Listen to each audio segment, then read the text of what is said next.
In 1883, a Jesuit priest vanished inside a crumbling monastery at the edge of southern Spain. Locals called it La Sombra, the shadow, and warned travelers not to enter after sundown. He went in alone, carrying only a lantern and a leather-bound notebook.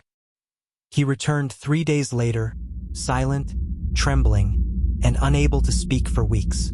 When he finally wrote again, he placed one message on the cover of his journal: "Do not open until the signs."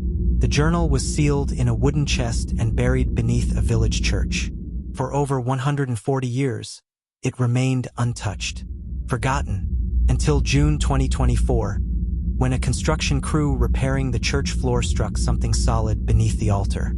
A chest, cracked, old, and bound in rusted iron. Inside were pages yellowed with time, and a single date circled in deep red ink: August 12, 2030.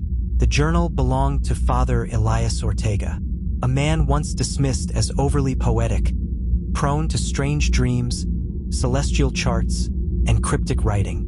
But what scholars found inside his final manuscript sent waves through the academic world. He described 7 omens, events that would unfold one by one in the years before a great turning. The first omen read, "A golden crown shall fall into fire, and the sick shall choke on breath." In 2020, a virus bearing the name of a crown, Corona, swept across the world, suffocating millions. The second, "The sky shall burn red in the north, and ice shall weep from its ancient heart." In 2023, wildfires turned the skies above New York into a crimson haze, and the Doomsday Glacier in Antarctica began collapsing into the sea. Coincidence, perhaps, but by the time 5 of the 7 omens had come true, no one was laughing. No one was sleeping easily. The most terrifying part was the 7th, the final sign. It was nearly illegible, faded ink, torn edges.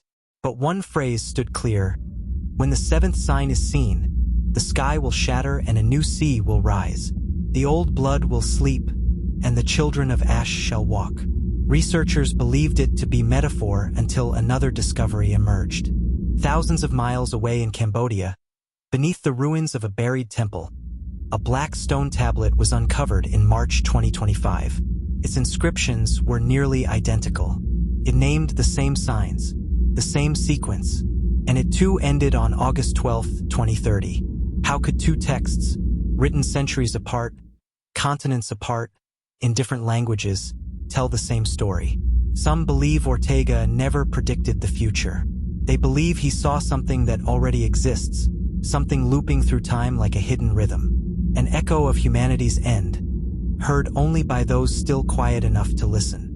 Ortega once wrote, "Time is not forward, it is circular, and we are running toward the place we began." In the final pages of the manuscript, there is a drawing, a circle within a circle, and in the center a black sun. No explanation, no caption, only silence. August 12, 2030. A date many have forgotten. But if Ortega was right, the Earth hasn't, and it's already begun preparing. You may not believe in prophecy. You may see only coincidence or poetic imagination. But if even one of these warnings came from truth, then the question is not whether we can stop what's coming. It's whether we've already crossed the point of no return. Because sometimes the end does not begin with fire or flood or sound. Sometimes it begins in silence, in forgotten pages, in places we were told not to look. And when it arrives, it does not knock.